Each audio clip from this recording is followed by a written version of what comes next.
This week on Siskel and Ebert, Laura Dern encourages her students to turn their dreams toward the October sky.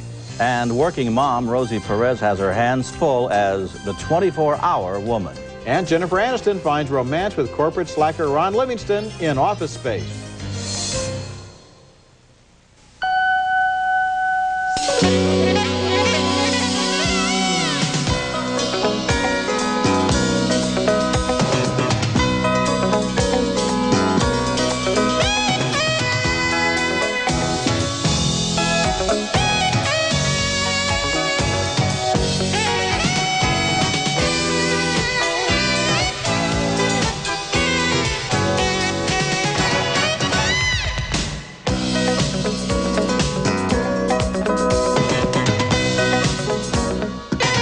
I don't like my job, and I don't think I'm gonna go anymore. You're just not gonna go? Yeah. Won't you get fired? Ron Livingston is in revolt against office routine, and Jennifer Aniston is the waitress he has a crush on in Office Space, one of 5 new movies we'll be reviewing this week on Siskel and Ebert. I'm Roger Ebert of the Chicago Sun-Times. Gene Siskel is on leave again this week, and sitting in for him is a critic I've liked and admired for a long time. As they used to say on What's My Line, would you sign in, please? Thanks, Roger. I'm Tom Shales of the Washington Post and NPR's Morning Edition. I don't think I can fill Gene's shoes, but I can definitely fill his chair, Roger. It's nice to have you here, Tom. Welcome aboard. Our first movie is a smart and savage comedy named Office Space about people who are slowly being driven up the wall by the idiotic working conditions at a big corporation. The hero, named Peter and played by Ron Livingston, goes for help to an occupational hypnotherapist who frees him from all of his fears and obsessions. And as a result, when outside efficiency experts quiz him, Peter tells them the simple truth. I generally come in at least 15 minutes late. I use the side door. That way Lumberg can't see me. And after that, I just sort of space out for about an hour. Office Space is the first live-action movie by Mike Judge, who created the animated TV series Beavis and Butthead. This character, named Milton, starred in some funny cartoons Judge did for Saturday Night Live. Stephen Root plays the live-action version of Milton. I'm going to have to ask you to go ahead and move your desk again. So if you could go ahead and get it as far back against that wall as possible, that would be great. No, because I was... That way we'll have some room for some of these boxes and things we need to put in here. Gary Cole plays the obnoxious supervisor who conceals his hostility behind a false front of friendliness. So, Peter, what's happening? Now, are you going to go ahead and have those TPS reports for us this afternoon? Jennifer Aniston is a waitress in a nearby restaurant. She's also going crazy because of company policy. We need to talk about your flair. Well, I have 15 pieces on. 15 is the minimum. Office Space has basically the same point of view about office life as the Dilbert comic strip and last year's movie Clockwatchers, not to mention the works of Kafka and the Book of Job. It sees corporate workers as prisoners of their cubicles and victims of a management policy designed to break their spirits and make them interchangeable cogs in a machine. I really like this movie, not only for its comedy, but also for the anger simmering right below the surface. So, thumbs up for me. Well, I liked it too, Roger, especially the scene where they went out into a field and smashed a copier to bits. Something I've always wanted to do, in fact, have done in my own quiet way with a different machine. But I did think it was kind of a small movie. I love Mike Judge, who, of course, created Beavis and Butthead. And I felt that for his first live-action movie, he should have done something a little more spectacular. This movie's pretty tiny. Well, I think one thing what he's trying to do is he wants these characters to kind of be cartoon characters. They're not real dimensional. They're not real complex in their motivations or in their personalities. They kind of walk around almost like Dilbert characters and have their opinions and so forth. But, I like the fact that they're trapped in this office, so why shouldn't we be trapped in the office, too? I suppose you're right. I mean, it's certainly going to, a lot of people are going to identify with these frustrations and this imbecile boss and all the things that he goes through at the office. And so the audience I saw it with, I guess, included some government workers, and they were applauding several times. You know, it was their chance to strike back. You know, the scary thing is that a lot of the stuff they show in this office is right out of real life. I mean, it's not exaggerated. Absolutely, absolutely. Our next film is October Sky. The heartwarming story of a 17-year-old science buff living in a small West Virginia coal mining town in 1957. His father wants young Homer Hickam to work in the mines, But Homer has his eyes on the skies. The Russians have just launched the first Earth-orbiting satellite, Sputnik, and Homer wants to build rockets too. His first attempt is not what you'd call a soaring success. Should we get behind something? Homer keeps trying, though, and to help him along, makes friends with an outcast nerd named Quentin. Better get started. I quit.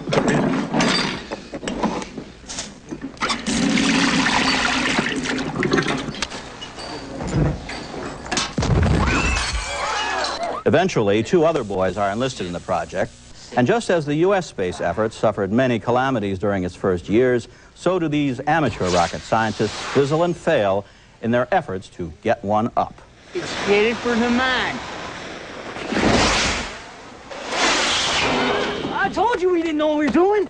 Homer is discouraged at every turn, but he keeps finding the will to continue. Finally, when he's given up all hope and gone to work in the mines himself, he gets words of encouragement from his devoted teacher, Miss Riley, played by Laura Dern.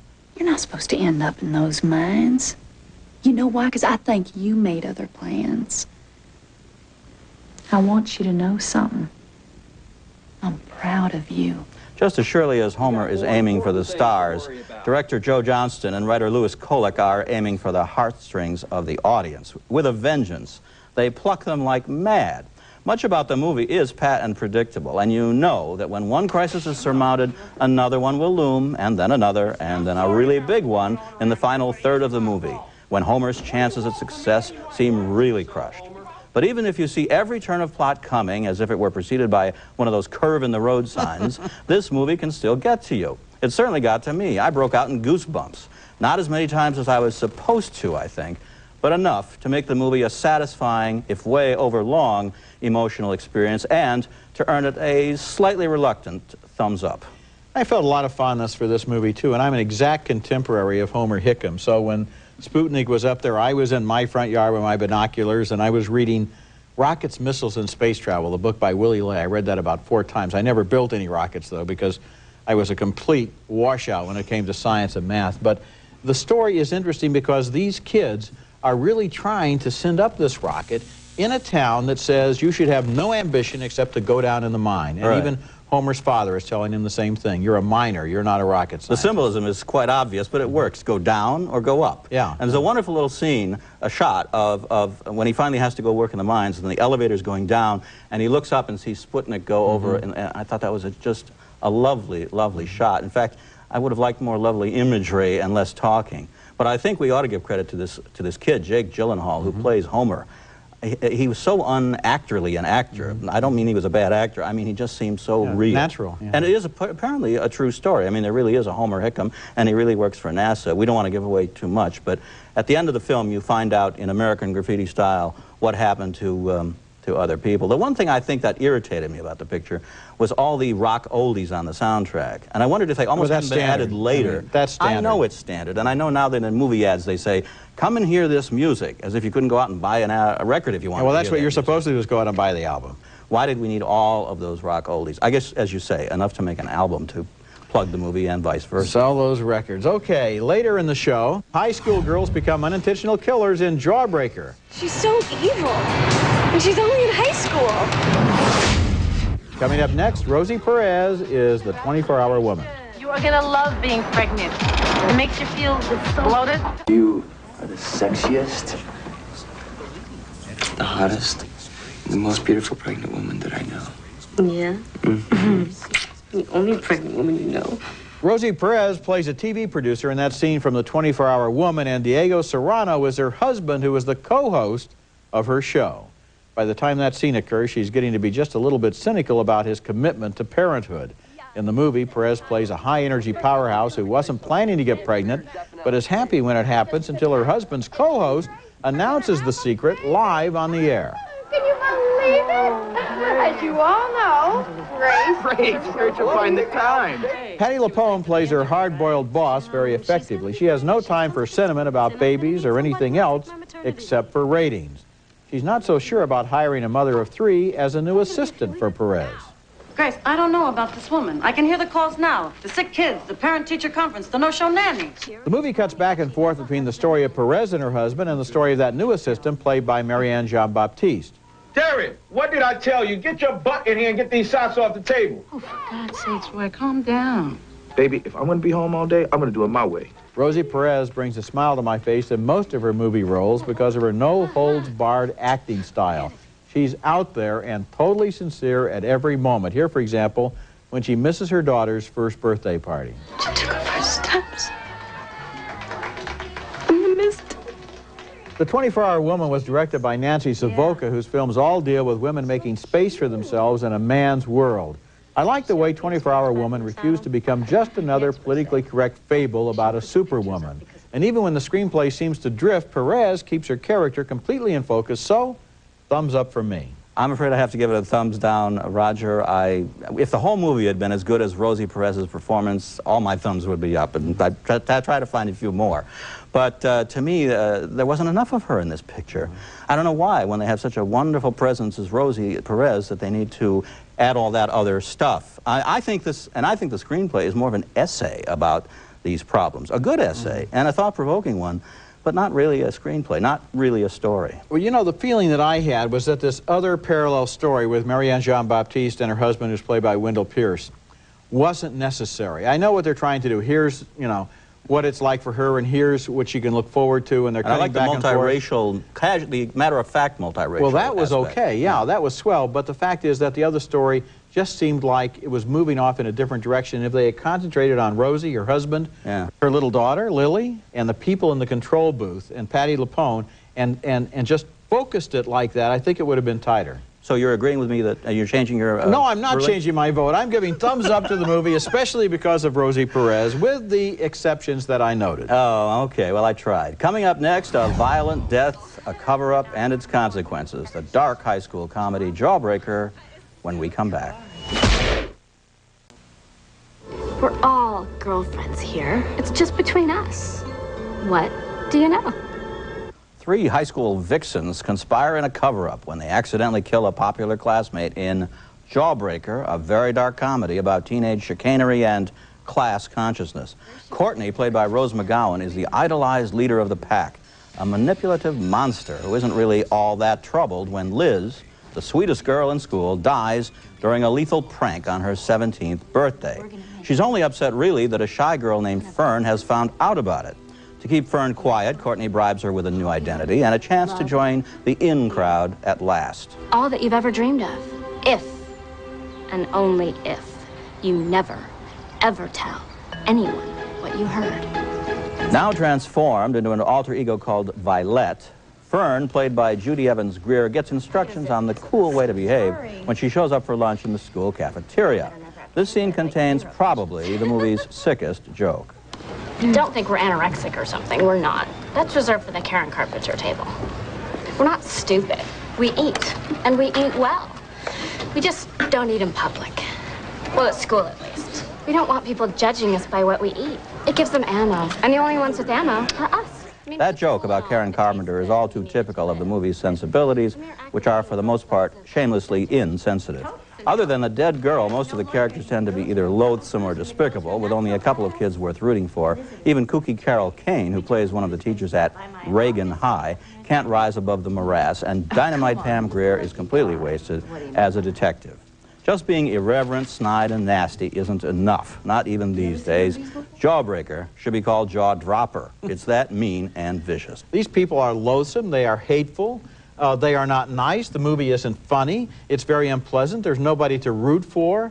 What picture do these producers see? That, I mean, besides Clueless, obviously, they must have seen there's something about Mary and said, well, let's get really sick and twisted with our humor. Or maybe they saw Heathers, but in Heathers you had these girls who were really smart and really wicked and were really doing things. Here you just have some inept, dumb beauty queens who are marching around worried about their hair and their clothes while somebody is dead. I found it really, really smarmy. I hated it. Yes, and very pandering to its alleged teenage audience. I think they'll avoid it in droves. At least I hope so. Well, they will if they listen to us. Okay, next movie. And our next movie is one of this year's Oscar nominees for Best Foreign Language Film. It's Tango, a passionate mix of music, dance, and politics by the gifted Spanish director Carlos Saura, who has dealt with music before in films like Carmen and Flamenco.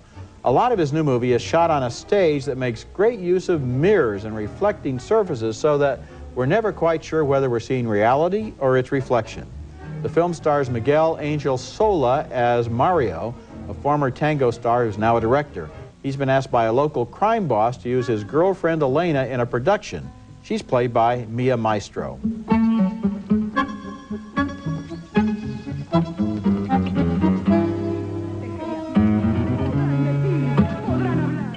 Mario begins to fall in love with her, even though he realizes that's very dangerous since her lover is jealous and deadly. ¿Te parece? Que le falta mucho todavía. Es joven. Puede aprender. In this scene, the new dancer is joined by the director's former wife, also a dancer, in a sequence that dramatizes their rivalry.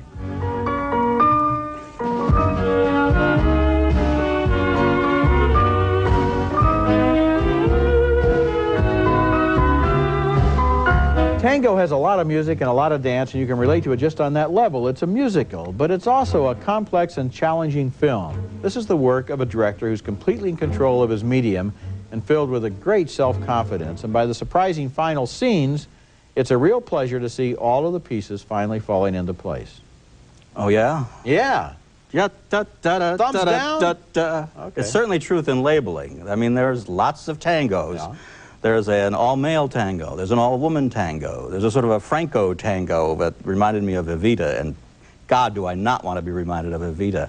I hated it, Roger. I thought it was artsy-smartsy from the word go. I'm tired of movies about filmmakers making movies. I mean, Fellini did it well. Truffaut did it well. This guy ain't no Fellini or Truffaut. Well, don't fall out of your chair. I'm sorry. This is just my honest reaction. Well, but he is Carlos Saura, and he's a very good director. And what I liked was the way that occasionally he would get into things where you get the reflection and the reality, and then you find out that what seems to be happening isn't really happening, and then the people come in and change the reality of it, and at the same time, all the music and all the dancing. Yeah, I liked deal. it. I thought it challenged me. It made me think. It was fresh. Bored beyond belief. Bored. I thought this movie was as cold and hard as those fantastic reflective surfaces you're so crazy about. Do you like the tango? Of course, I don't like mirrors generally. Okay. No, I don't like the tango. I think it's a silly dance. And you probably didn't like Tango Lesson either, the earlier film last year. No, I just... If you want a tango, if you really want to see tangos, go see this movie. But that's all you're going to get out of it. It's a lot of hooey, as far as I'm concerned. Well, we'll settle this later. Coming up next, my video pick of the week, a showcase for the comedic talents of the great Chris Elliott. My video pick of the week is a TV show, not a movie, a fabulous Fox flop called Get a Life that debuted in 1990. Long before Dumb and Dumber and even before Beavis and Butthead, Chris Elliott co-created and starred in this inspired comedy about an obnoxious loser who still had a paper route and still lived with his parents, much to their embarrassment, even though he was 30 years old. Rhino Home Video is releasing the long unseen episodes of this cult classic, 2 to a tape, and the second volume in the series includes my favorite episode, a riotous spoof of E.T., the extraterrestrial, with Chris close encountering an alien he names Spewy for obvious reasons. I'm keeping him. Damn, I just mopped this floor last April. No matter how rude, brutal, and cruel Spewy is, Chris blindly insists on trying to make friends and imagining this to be a wondrous, mystical, Steven Spielberg-y experience.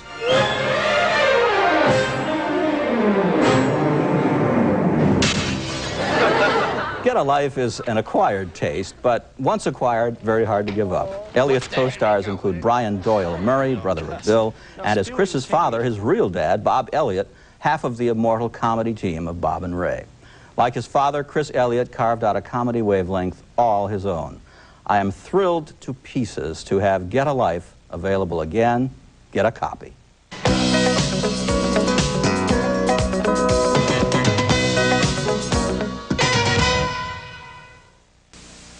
Now let's take another look at the movies we reviewed on this week's show. Thumbs up from both of us for the funny, smart, and savage comedy Office Space starring Ron Livingston and Jennifer Aniston. We also liked October Sky, a touching, nostalgic story about 4 high school kids who use science to escape the grim life of West Virginia coal miners. I gave thumbs up to Nancy Savoca's satire, The 24-Hour Woman, featuring a powerhouse performance by Rosie Perez. Tom liked Rosie, but not the movie.